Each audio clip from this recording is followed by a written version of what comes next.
Have you ever wondered why some people seem calm and unshaken, even when life throws them into chaos? They don't just survive storms, they somehow find peace inside them. Or maybe you've noticed how certain people seem to attract opportunities, good relationships, and even happiness itself, without chasing, without forcing. What's their secret? And here's the most intriguing part. What if all of this, the calm, the abundance, the joy, has less to do with changing the world around you, and more to do with changing the way you see and live in it? In this video, we're going to explore 7 timeless Stoic lessons, ancient wisdom that has quietly shaped great minds for over 2,000 years, yet feels more urgent than ever today. These are not abstract ideas. They are practical, real-world tools to help you detach from what you can't control, align with what matters, and live with courage, clarity, and peace, right now, not someday. So, take a breath. Let's step into a quieter, stronger way of living. Lesson 1. Do your best and detach. Have you ever poured your heart into something, an important job interview, a creative project, or a relationship, only to find yourself consumed with worry afterward? Wondering about the outcome? That tension you feel is the very thing the Stoics warned us about, the trap of clinging too tightly to results. In our modern culture, we're taught to chase, to grind, to push endlessly toward our goals. But the Stoic masters, Epictetus, Seneca, Marcus Aurelius, understood something we often forget. While effort is essential, attachment to the outcome can rob us of peace. The essence of do your best and detach is a graceful balance between commitment and surrender. It's not about being passive or giving up on your dreams, rather, it's about giving your very best, and then releasing your grip. Imagine you're holding sand in your hand. Squeeze too tightly, and it slips through your fingers. Hold it gently, and it stays. This is how our goals work. Push with desperation, and we create resistance. Act with steady effort, and we allow space for life to unfold. Epictetus once said, "Some things are up to us, and some are not." That's the foundation of this practice. What's up to us? Our choices, our actions, our mindset. What's not? The weather, other people's opinions, the unpredictable flow of events. When you clearly see that distinction, you begin to release the unnecessary burden of trying to control the uncontrollable. Consider the real-world example of a job interview. You've polished your resume, rehearsed your answers, shown up prepared and present. At that point, the outcome is no longer in your hands. You could spend days replaying your answers in your mind, analyzing every gesture of the interviewer. But does that change the result? Or does it simply drain your energy and rob you of the present moment? The Stoic approach is to do your best, send a thoughtful thank you note, and then move forward, trusting that the right opportunity will come in its time. This mindset is not confined to careers. It applies to creative work, relationships, even personal goals. An artist can pour their soul into a painting, but clinging to how it will be received will only breed anxiety. A parent can guide their child with love and wisdom, but cannot script every step of that child's life. The work is ours.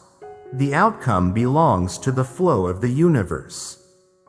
Detachment is not indifference. The Stoics cared deeply about virtue, integrity, and purposeful action.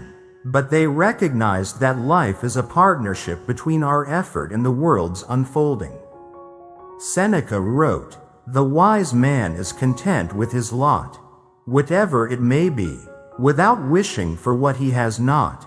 This is not resignation, it's alignment. It's trusting that when we've done all we can rest, knowing we've lived in accordance with our principles. How, then, do we practice this art in daily life? First, focus on the process. Let your energy be invested in the steps you can take today, rather than obsessing over the finish line. Second, practice acceptance. Pause and remind yourself, I have done what I can. The rest is not mine to control. Third, trust the larger order, whether you see it as the wisdom of nature, divine timing, or simply the flow of events. Believe that things will unfold as they should.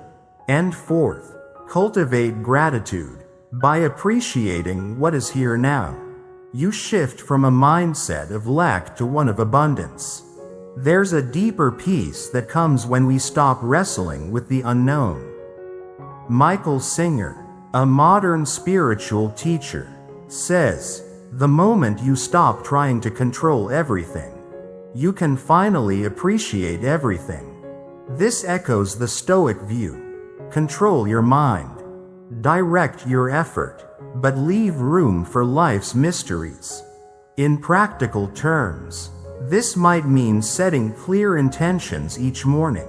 Today I will work with focus, speak with kindness, and act with integrity, and then, at night, releasing the day without judgment. It could mean approaching a personal goal with dedication, but without letting fear or craving dictate your mood. It could mean learning to breathe, to step back, and to let life meet you halfway. Ultimately, do your best and detach is about freedom. Freedom from the chains of anxiety over what you cannot change. Freedom to act wholeheartedly, and then rest without regret. The Stoics remind us that the quality of our lives is not determined by outcomes, but by the character we bring to our actions. So, do your best, then let go. Trust that what is meant for you will find you, and in the meantime, live with a calm heart, a steady mind, and a spirit at peace. Lesson 2. Attract what you want. There is a quiet power in shifting from chasing what you want to attracting it.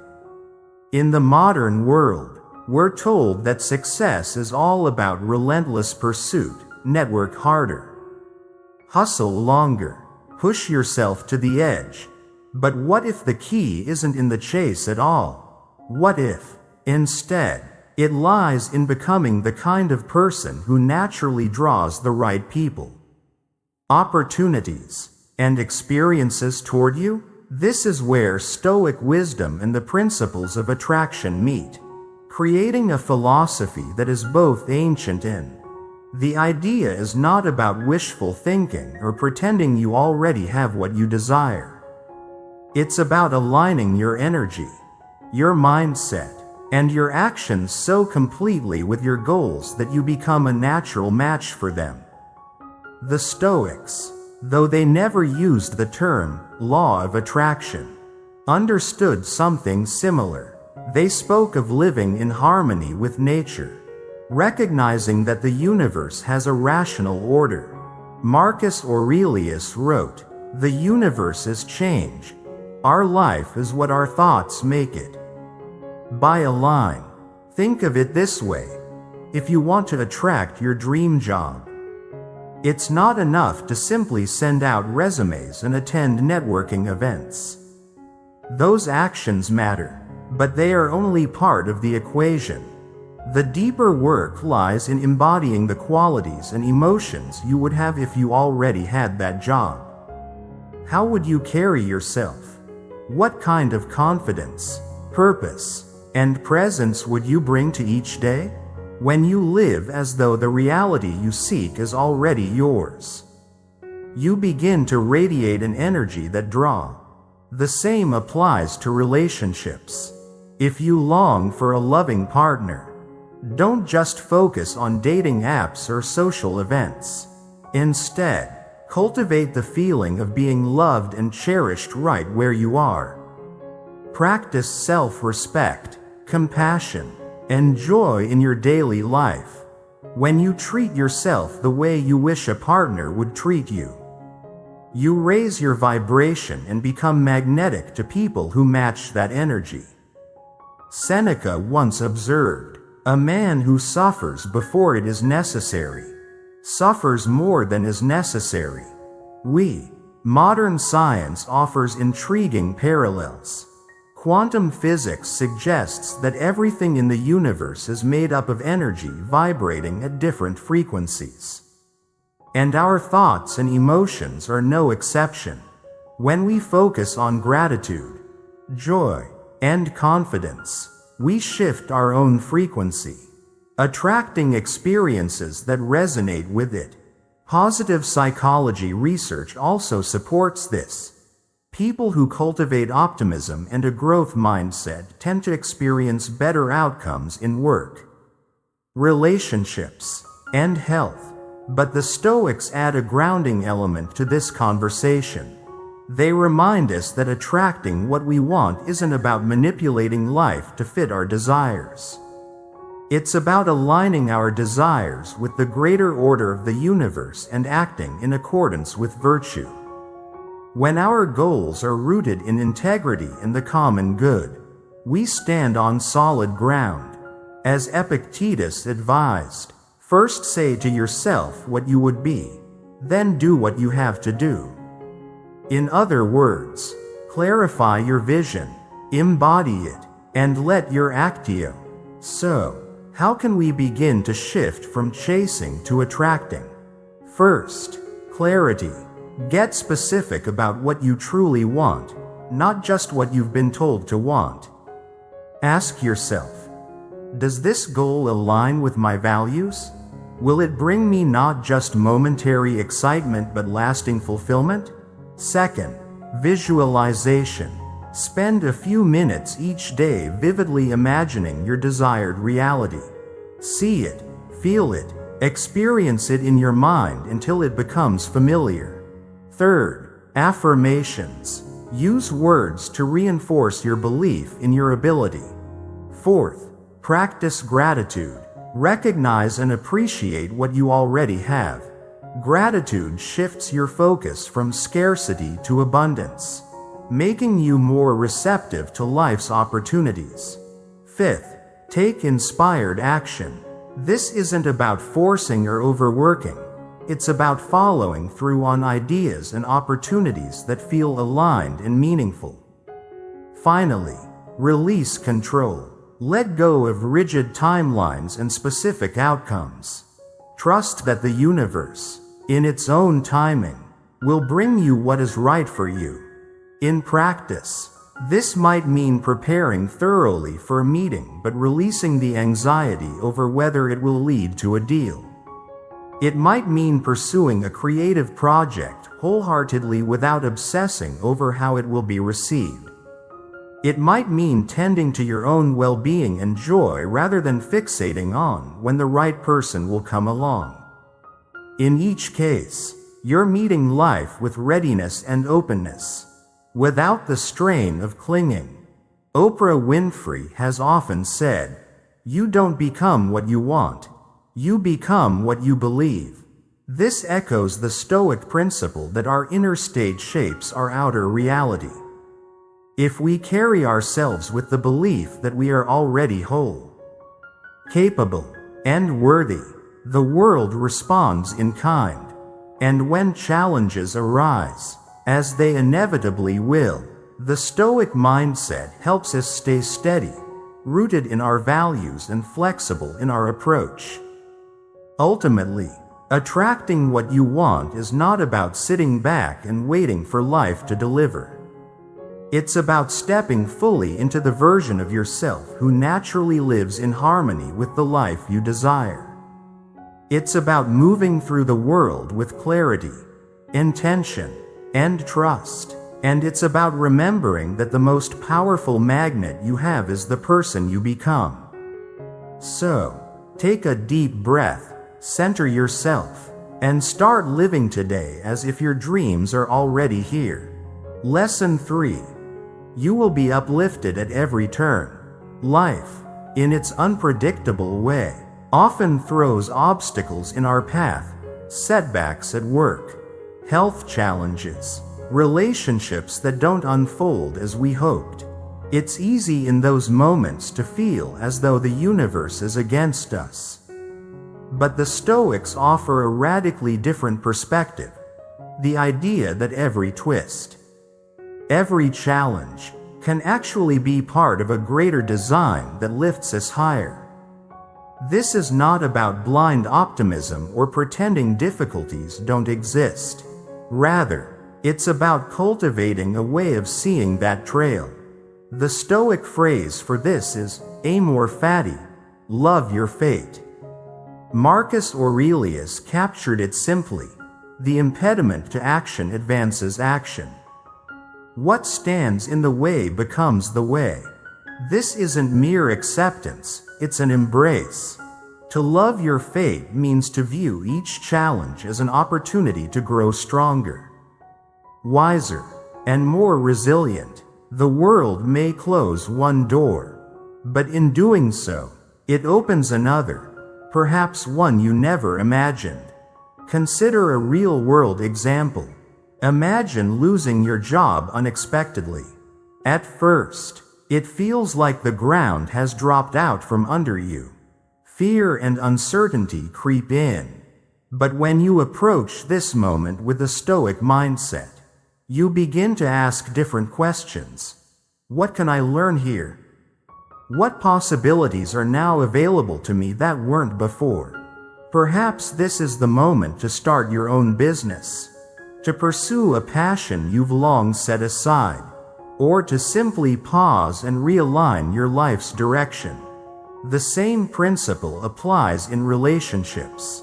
A difficult breakup may feel devastating, but it can also be the doorway to deeper self-understanding.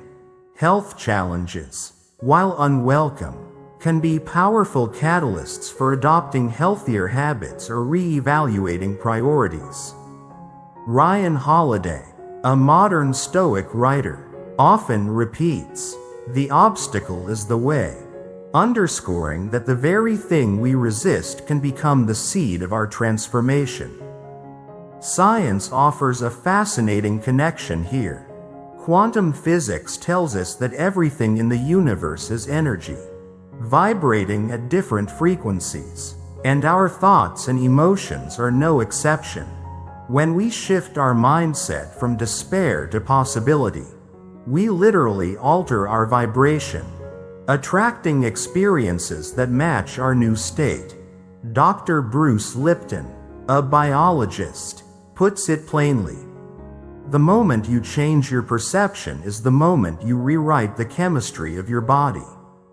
By choosing to see challenges how do we begin to practice this?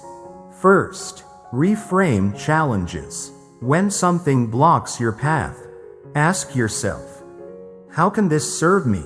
What opportunity might be hidden here? Second, practice gratitude, even in difficulty. Gratitude doesn't deny pain, it simply balances it with perspective. Third, trust the unfolding, even if you cannot see the full picture. Believe that events are part of a larger pattern, one that may only make sense with time. Fourth, embrace change. The Stoics remind us that life itself is change. Fifth, cultivate resilience. Resilience is not about avoiding hardship, but about facing it with courage and adaptability. And sixth, connect with your purpose. When you know what you stand for, your values, your principles, you can navigate storms without losing your way. Seneca observed, "If a man knows not to which port he sails, no wind is favorable." Purpose anchors us, even when the winds of life shift unexpectedly. In practice, this mindset might mean viewing a professional setback not as failure, but as redirection. It could mean treating an illness as an invitation to care for yourself more deeply. It might mean welcoming the unknown with curiosity rather than fear. In each case, you're choosing to meet life's turns with openness, trusting that you are being guided toward your highest good. Ultimately, to be uplifted at every turn is to live with the conviction that nothing is wasted, not the hardships, not the delays, not the detours. Each experience, pleasant or painful, is raw material for your growth. The Stoics teach that the path to peace and fulfillment is not to avoid life's challenges, but to meet them with courage, wisdom, and an open heart. So, when the road twists unexpectedly, remember, the obstacle is not in the way, it is the way. Lesson 4. Where do your desires come from? Every day, we are pulled by countless desires, some small, like the craving for a morning coffee, and others life-shaping, like the longing for a meaningful career, a loving relationship, or a sense of purpose. But have you ever stopped to ask yourself, where do these desires actually come from? Are they truly yours, or are they planted by the world around you?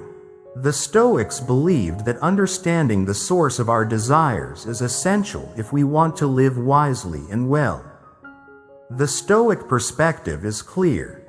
Desires themselves are not inherently good or bad. They are natural impulses. The danger comes when we follow them blindly or cling to them so tightly that they rule over us. Seneca once wrote, "It is not the man who has too little, but the man who craves more that is poor." This is a reminder that desire, when uncontrolled, can lead to a restless life, forever chasing, never satisfied. Yet, the Stoics also recognized that some desires can be powerful motivators for growth. Marcus Aurelius offered a powerful insight. Our actions may be impeded, but there can be no impeding our intentions or our dispositions, because we can accommodate and adapt. Here, he points to the freedom we have, not in avoiding obstacles, but in shaping how we respond. Desires can fuel our actions, as long as they are guided by virtue and adaptable to life's unpredictable changes. So, where do our desires originate? Philosophers and scientists have debated this for centuries.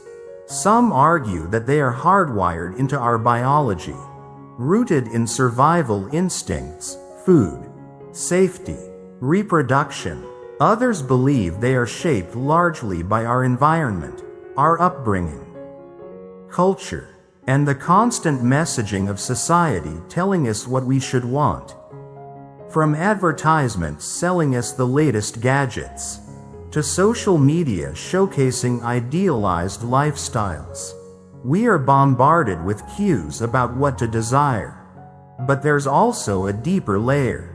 Swiss psychiatrist Carl Jung spoke of the collective unconscious, a shared reservoir of archetypes and symbols that influence human thoughts, feelings, and yes, desires. From this perspective, some of what we yearn for may be universal, echoes of the human spirit seeking meaning, belonging, and transcendence. In daily life, our desires can range from the very practical, financial stability, good health, to the deeply spiritual, like the longing for wisdom or inner peace. Some may be fleeting, others enduring. The Stoic approach encourages us to step back and examine each one carefully. Where is this desire coming from? Is it aligned with my values? Will it lead to lasting fulfillment? Or will it leave me wanting more? Let's consider an example. Imagine someone chasing a high-status job purely because it promises recognition and wealth. There's nothing wrong with ambition. But if the desire is rooted in seeking approval or comparing oneself to others, it may bring more anxiety than joy. On the other hand, pursuing a career because it allows you to contribute meaningfully, to use your talents in service of others, this aligns more closely with Stoic virtue and is far more likely to bring a sense of contentment. The Stoics were not about denying desire altogether. Instead, they sought to channel it toward what is good, rational, and in harmony with nature. Epictetus urged his students to desire that which happens, as it happens. This doesn't mean we shouldn't aim for change or improvement. It means we should align our wishes with reality, rather than fight against it. How can we navigate the complex landscape of our inner wants? First, practice self-reflection. Set aside time to honestly explore what you want and why you want it. Second, examine your values. When desires are consistent with your deepest principles, they are less likely to lead you astray. Third, challenge your assumptions. Are you pursuing this because it genuinely matters to you, or because you've been conditioned to believe it should? Fourth, practice mindfulness. Pay attention to the emotions that. Finally, seek wisdom. Learn from the Stoics and from other great thinkers how to discern between desires that uplift and those that diminish. Seneca reminded us that true freedom comes not from getting what we want, but from wanting what is worth wanting. In practical terms, this could mean turning down a tempting offer that conflicts with your integrity, or choosing to spend time on work that nourishes your soul rather than only your bank account. It might mean recognizing when a long-cherished goal no longer serves who you've become, and having the courage to let it go. Ultimately, our desires are not our masters, they are our guides. When we understand where they come from, and when we align them with virtue, they can lead us toward a life that is not just successful in appearance, but rich in meaning. The Stoics teach us that the key is not to suppress our wants, but to choose them wisely, so that in fulfilling them, we fulfill ourselves. Lesson 5. Live within your imagination. Our minds are not just passive observers of reality, they are active creators of it. The Stoics understood this well. Marcus Aurelius once wrote, "Everything we hear is an opinion, not a fact. Everything we see is a perspective, not the truth." In other words, the lens through which we view the world shapes our experience of it. To live within your imagination is not to retreat into fantasy or ignore reality. It is to consciously use the creative power of your mind to shape the reality you step into. Imagination, when directed with intention, becomes a powerful tool for transformation. It allows us to envision possibilities beyond our current circumstances, to design a life aligned with our values and aspirations. The Stoics didn't call it creative visualization, but they practiced it in their own way. They often engaged in mental rehearsals, picturing themselves meeting challenges with calm and courage, so that when those moments came, they were prepared. Think of your imagination as a mental laboratory. Want to start a business? Imagine it in detail. What the space looks like, the conversations you have with satisfied customers, the sense of pride in seeing your vision come alive. Want to live with greater peace? Picture yourself handling conflict with patience, starting your day with calm, ending it with gratitude. This is not daydreaming. It's training your mind to recognize and act upon the opportunities that match your vision. Oprah Winfrey, who rose from humble beginnings to become a global media leader, often speaks about the power of visualization. She advises, create the highest, grandest vision possible for your life, because you become what you believe. This aligns closely with Stoic thought.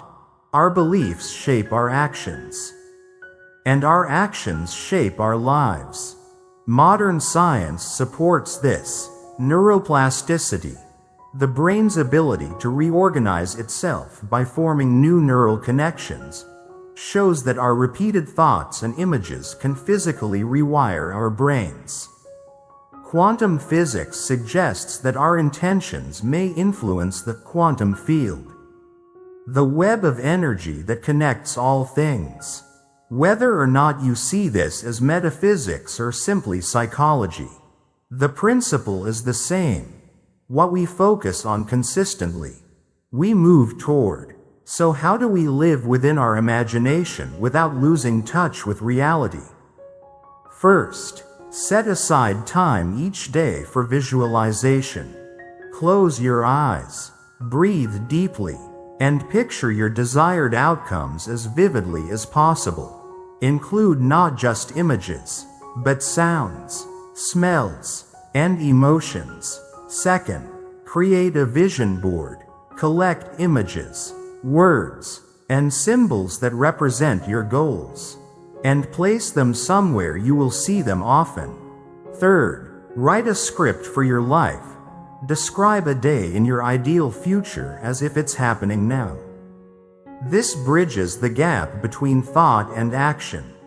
Fourth, use affirmations. Choose statements that reinforce your belief in your ability to create your reality, and repeat them daily. Fifth, act as if. Carry yourself as the person you aspire to be. Make decisions, speak, and behave as if your vision is already your life. The Stoics would say this is not pretending, but practicing. You are rehearsing the virtues, habits, and mindset that your future self will embody. Practical examples make this clear. An athlete visualizing a flawless performance before a game primes their body and mind for success. A musician imagining the joy of a performance reduces anxiety and enhances creativity. A person seeking calm might mentally rehearse responding to criticism with grace, so that when the moment arises, the response feels natural. Ultimately, to live within your imagination is to claim your role as an active participant in the unfolding of your life. It's about using the inner space of your mind to plant seeds of possibility, nurturing them with consistent thought and action, until they take root in reality. The Stoics remind us, we cannot control all external events, but we can control the inner pictures we hold. And often, those pictures become the blueprint for the life we create. Lesson 6. Finding peace. Letting go, and trusting the divine flow. In a world that moves at relentless speed, finding peace can feel like chasing the horizon, always just out of reach. Yet, the Stoics remind us that peace is not found in the absence of challenges, but in how we relate to them. To find peace is to stand steady in the midst of life's storms, to let go of the weight we cannot carry, and to trust that life unfolds with a wisdom far greater than our own. The Stoics saw tranquility as one of the highest goods. Seneca wrote, "True happiness is to enjoy the present without anxious dependence upon the future, not to amuse ourselves with either hopes or fears, but to rest satisfied with what we have." This is not an invitation to passivity, but a call to live fully in the present. accepting what is beyond our control, and focusing our energy where it can truly make a difference, on our thoughts, our emotions, and our actions. In modern life, the temptation to grasp at control is constant. We check our phones for news updates. We measure our worth by likes and comments. And we plan every detail of our days in the hope that nothing will go wrong. But life, as we know, has other plans. The Stoic path invites us to loosen our grip, to recognize that control is limited, and to place our trust in the natural flow of events. This is not about resignation, it is about cooperation with reality. Consider the power of surrender. Michael Singer, a contemporary spiritual teacher, says, "The moment you stop trying to control everything, you can finally appreciate everything. When we release the need to manipulate outcomes, we become more open to what life is offering us right now." Deepak Chopra speaks of the universe as a field of infinite possibilities, reminding us that when we align ourselves with this field, we tap into a flow of abundance that is already present. Yet finding peace is not simply a matter of thinking positively. Many of us carry negative beliefs and inner blocks, stories of unworthiness, fear of failure, or doubts about what we can achieve. These act as barriers to peace and fulfillment. The Stoic approach is to confront these beliefs with honesty, challenge them with reason, and replace them with thoughts that serve our growth. This is what Epictetus meant when he said, "Men are disturbed not by things, but by the view which they take of them." How do we begin this work in practical terms? First, practice mindfulness. Pay attention to your thoughts and emotions without judgment. When negativity arises, acknowledge it, but do not let it define you. Second, embrace acceptance. Remind yourself daily that you cannot control everything, and that's okay. Third, cultivate gratitude. Even in difficult seasons, there is always something to appreciate. And gratitude shifts our perspective from scarcity to abundance. Fourth, identify and release your limiting beliefs. Write them down, examine their origins, and ask, "Is this absolutely true? Does it serve me?"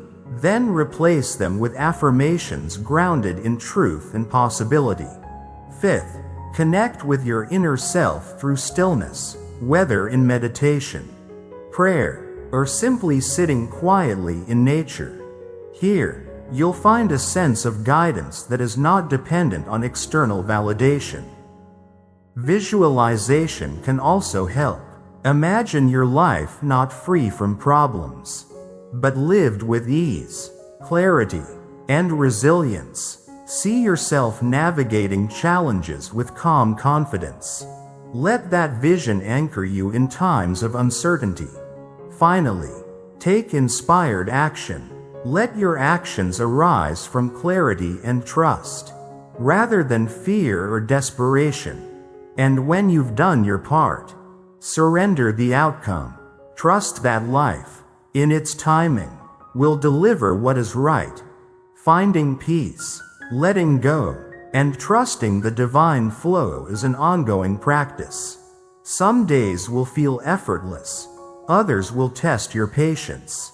But over time, you'll notice a shift. The storms will no longer shake you as they once did. And the quiet moments will feel more vivid and alive. The Stoics teach us that peace is not given, it is cultivated. And when you live with that peace, you are free, not because life is perfect, but because you have learned to meet it as it is. Lesson 7. Be happy. Your wish is on its way. Happiness is often seen as something we will experience once we get there, once we secure the job, meet the right partner, buy the house, or finally achieve the goal we've been working toward. But the Stoics offer a refreshing truth. Happiness is not a prize at the finish line. It is a choice available to us now. In this very moment, regardless of our circumstances, this shift in perspective can transform the way we live, allowing us to enjoy life as it unfolds and trust that what is meant for us is ours. Seneca put it plainly. True happiness is to enjoy the present without anxious dependence upon the future. This doesn't mean we ignore our ambitions or stop striving for improvement. It means we stop postponing joy until conditions are perfect. Perfection never arrives. There will always be new challenges, new desires, new uncertainties. The Stoics understood that joy comes from aligning our lives with virtue, acting with integrity, and appreciating what is already here. In modern life, it's easy to fall into the trap of conditional happiness. We tell ourselves, I'll be happy when the bills are paid, when I lose the weight, when my career takes off. But this mindset delays contentment indefinitely. By choosing happiness now, we create a foundation of resilience that allows us to navigate life's ups and downs with grace. This is not about toxic positivity or pretending that pain doesn't exist. It's about acknowledging the full spectrum of our emotions while still. Joy is found in both the extraordinary and the ordinary. It might be in the warmth of sunlight on your face, the laughter of a friend, the satisfaction of completing a meaningful task, or the comfort of a quiet evening. The Dalai Lama has said, happiness is not something ready-made. It comes from your own actions. By taking responsibility for our state of mind, we reclaim the power to shape our experience. Modern psychology supports this view. Research in positive psychology has found that happiness is not simply the result of success. It can be a driver of it. Sean Aker, author of The Happiness Advantage, notes that when we are in a positive mental state, we are more creative, productive, and resilient. In other words, joy is not just a pleasant emotion, it is a powerful resource. How, then, do we cultivate a joyful mindset in everyday life? First, practice gratitude.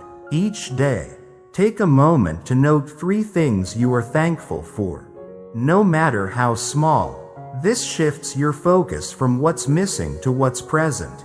Second, stay rooted in the present. When you catch yourself dwelling on regrets or worrying about the future, gently return your attention to what you can see, hear, and feel right now.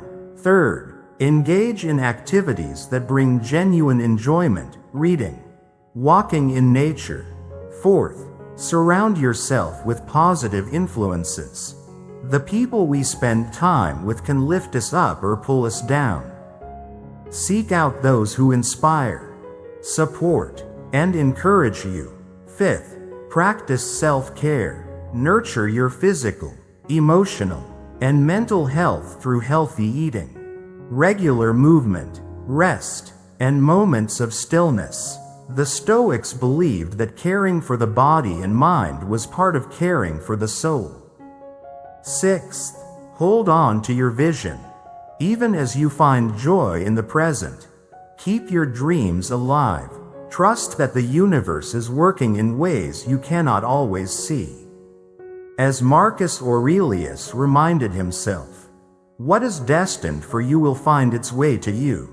This trust removes the desperation from our pursuits and replaces it with patience. And seventh, celebrate your progress. Acknowledge the steps you've taken. No matter how small, progress fuels motivation and reinforces a sense of purpose. In practice, This could look like starting your morning with a gratitude journal, taking a walk during your lunch break to clear your mind, or choosing to call a friend instead of scrolling through your phone at night. It might mean approaching a setback with curiosity rather than frustration, asking, "What can I learn from this?" rather than, "Why did this happen to me?" Each of these choices builds the habit of joy. Ultimately, the Stoic approach to happiness is about sovereignty over your own mind. It's understanding that while you cannot control all external events, you can control how you interpret them and the meaning you give them. Joy becomes not a distant reward, but a daily practice. And when you live this way, anchored in the present, grateful for what you have, open to what's to come, you create the conditions for your wishes to arrive naturally. So, be happy now. Trust that your wish is on its way, and that the journey toward it can be as fulfilling as its arrival. Happiness is not waiting for you somewhere in the future, it is here. In your hands, ready to be chosen. Conclusion: the Stoics never promised a life free from hardship. What they offered was far more valuable, a way to live well in the midst of whatever life brings. In practicing detachment, we free ourselves from the grip of outcomes. In aligning our energy with our desires, we draw to ourselves the life that matches who we are becoming. In embracing obstacles, we turn trials into teachers. In understanding our desires, we choose those that truly matter. In using our imagination, we create a vision worth living into. In finding peace, we release the illusion of control and open ourselves to the wisdom of the flow. And in choosing happiness now, we recognize that joy is not a distant prize, but a present practice. As you carry these lessons forward, remember, philosophy is not meant to be read once and set aside. It is meant to be lived, day after day, moment by moment. Let these teachings guide your choices. Steady your mind, and open your heart. May you walk your path with clarity, courage, and calm, and may you find, in every step, the life you were meant to live. Thank you for spending this time with Stoic Timeless Lessons. If something in these words has resonated with you, maybe a quiet recognition, maybe a spark you can't yet define, carry it with you into the rest of your day. The Stoics remind us, peace, clarity, and joy aren't found by chasing, but by living with intention. Exactly where you are, let your next step, your next choice, reflect the life you wish to live. Wisdom isn't a distant mountaintop, it's the path beneath your feet. One breath, one thought at a time. Somewhere deep inside, a truth you've always known is waiting for you to name it. Until then, keep listening, keep living. The journey is yours.